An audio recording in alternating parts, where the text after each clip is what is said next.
Welcome to Life in the 70s. And today, welcome to Start Writing. I'm going to give you only just one tip to help you because it's what got me started. It's what got me actually going. The first attempts that I tried over periods of time, they came out so amateurish. I just chucked it all in.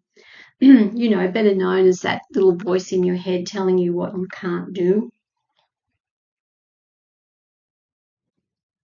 But I persisted, and eventually this was the result.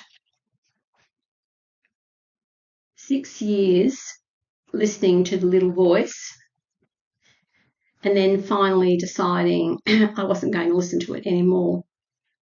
So, tip 1. If you are toying with something and have an idea in your head and don't really know how to get going, and you're also listening to that little voice, this is my suggestion. Read. So why read? Well, that's because where your teachers are. That's where mine were. That's where I found them. I read so many different authors, and they all helped me get started, not only to know how to write, but also to find my own writing style. My first book was quite a challenge. This is it. Cormac McCarthy trilogy. The first part, the trilogy is about 500 pages. The first part, All the Pretty Horses. Two young cowboys set in the southern USA. It's a story of their life. It sounds simple, doesn't it? Maybe not even your cup of soup. I didn't think it was mine until I happened to stumble across this book as my first, and I read it twice. If I had to come up with my briefest description of his writing, as brief as I could possibly get it, because there's plenty of scholars out there who have a lot to say about Cormac McCarthy and the way he writes. But if I had 4 words only to talk about how he writes, I would call those 4 words beautiful, poetic, savage, hypnotic. Had someone said these 4 words to me before I started writing, I would have bolted down to the library to get the book. Anyway, I ended up with it, and I ended up buying my own copy. What an eye-opener.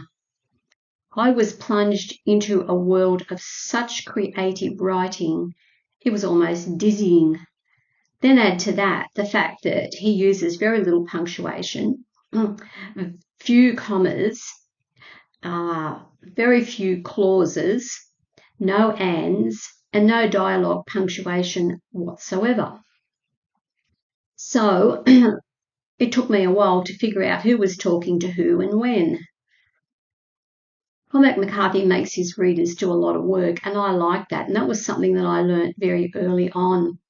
When you get to do a bit of work trying to work out what's going on, you get very pulled into the narrative. And I think that's a very clever thing to learn.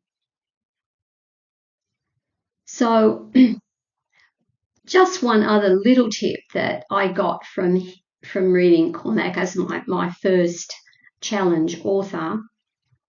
Grammar and punctuation are meant to enhance your writing, not control it. So what's tip number 1? What can I share from my learning to write journey? Read good authors. Don't just read the bestsellers. Don't read just what's popular. Read the prize winners. Booker, Pulitzer. Cormac McCarthy's a Pulitzer Prize winning author, and understandably so. Why? Because they're your best teachers. So what did Cormac teach me? To throw punctuation and grammar out the window? Absolutely not. I actually got knuckled down into the whole thing.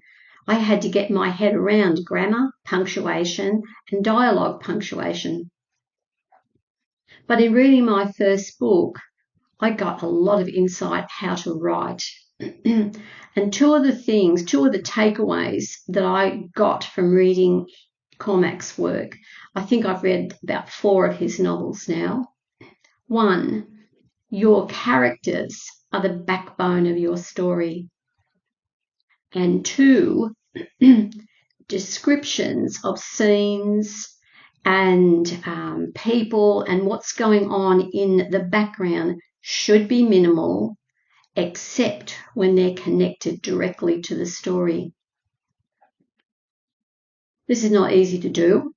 I know, because the books that I've written 4 now, I have edited so many times, but that's the way I learn. That's part of the challenge.